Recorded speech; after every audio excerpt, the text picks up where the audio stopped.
j'étais un enfant, tout allait très bien à l'école. Et on ne comprenait pas que j'abandonne les classes pour aller chanter. Non, c'était pas facile. C'était vraiment des moments de ma vie où j'étais obligée de tricher. Très petit, on parvenait à jongler entre les kermesses. Quand il y a kermesse, tu vas chanter. Jusqu'au jour où quelqu'un vient dire à ta mère que on a vu ta fille à la kermesse en train de chanter. Elle dit quoi? Chanter quoi? Donc c'était pas évident. C'était pas évident. Mais vous savez, dans la famille, c'est pas tout le monde qui ne comprend pas. Et puis j'ai un de mes oncles, paix à son âme, on l'appelait Papa Antoine. Un jour, il est venu à la maison et mon papa était en train de... Il n'était pas content. Il parlait, il disait oui, je veux pas. Et cet oncle-là, lui, c'était un artiste dans l'âme.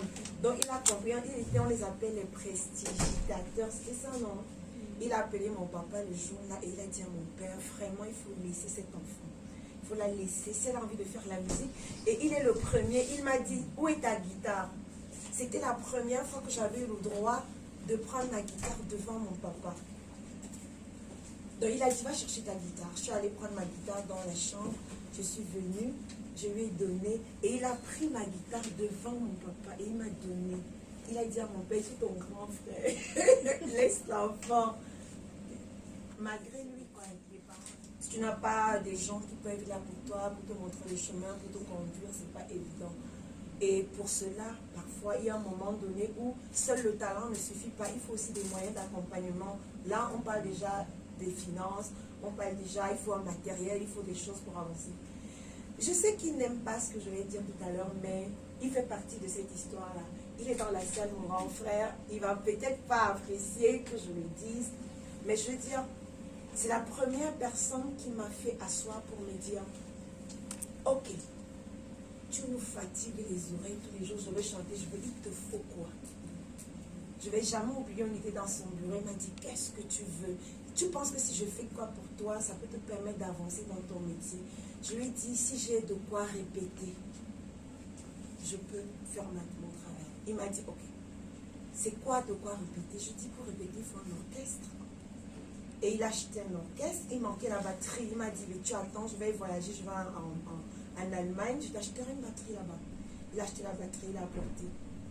Maintenant, on a une batterie en main, il faut bien un endroit où placer la batterie. On ne savait pas comment faire pour avoir la batterie, parce qu'il fallait un espace pour travailler.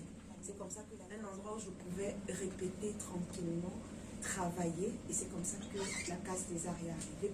Poser ce matériel qui existait, il n'y avait pas un endroit où le placer. Et aujourd'hui, la Case des Arts, je crois que c'est devenu un endroit incontournable pour la jeunesse. Tout le monde aujourd'hui va répéter, tout le monde va travailler là-bas. Donc, si je veux dire le chemin comme ça, jusqu'à avoir droit de faire la musique, je veux dire que c'est comme ça que mon parcours a été. Alors, on ne se rappelle pas très bien de l'anecdote au jeu de la francophonie où tu as eu quelques soucis pour une discussion d'un accident. Est-ce que tu peux nous raconter un peu ce moment? Je sais, dans les loges, tous les autres candidats étaient sortis de la salle. Je me rappelle, c'était au casino du Liban. Moi, je suis dans la salle, j'étais mal. Et puis, étant dans la salle, j'avais des haut-parleurs. J'entends médaille d'argent, Cameroun, et directement l'hymne national commence à... J'étais tellement contente, je suis partie en courant, et je me suis écroulée pendant que je voulais prendre la marche. Et je me suis foulé la jambe. C'est les gens qui m'ont tenu par la main pour me mettre. Et je suis rentrée au Cameroun avec des béquilles et un plâtre. Et la médaille? Et la médaille le plus important, oui.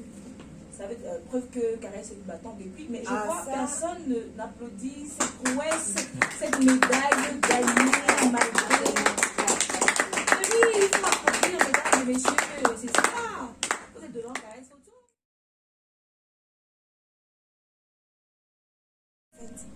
Le chantage avec moi ne passait pas parce que j'étais assez outillée.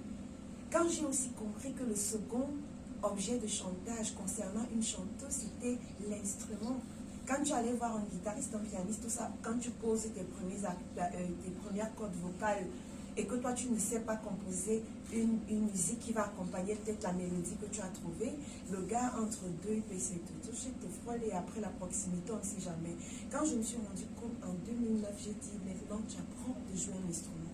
C'est pour ça que Mon premier projet artistique solo, je suis seule sur scène pendant 1h15. Je joue de tous les instruments. Pendant 6 mois, je suis allée me former en France chez le directeur artistique français François Coquelin. J'ai appris à jouer de la guitare, la basse, la batterie, les percussions. Je suis devenue, déjà on m'appelait femme orchestre.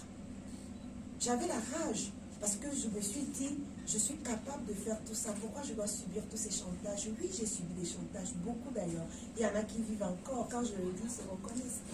Mais je ne veux même pas estimer parce que ça n'a pas de prix. Le travail. Et c'est ça l'artiste. Être un artiste, c'est ne pas compter pour une œuvre artistique. Je ne mens pas moi. Ma fierté en tant qu'artiste, c'est juste de voir le résultat. Et vous savez pourquoi je suis contente? C'est même pas les ventes. Hein. Je crois qu'il disait ça à Jean Gaulle. C'est pas le fait que les gens achètent, mais c'est l'adhésion qui me touche. L'adhésion. Que la chanson n'est pas sortie. Et je me suis dit, je ne vous mens pas. J'ai même pleuré. J'ai dit merci Seigneur. C'est rare dans ce... Vous connaissez au Cameroun, non? On te fait confiance. On achète ta chanson. Ça envoie.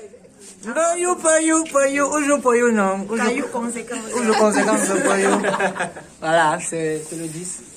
Oui, Elle a le tout 10, dit. le 10. On a l'exclu. Mais aussi, je vais perdre des calories quand vous voyez mon corps là. Vous Ah, me mais voyez tu pas. vois, non, il faut, hein, parce que là, non, il faut qu'il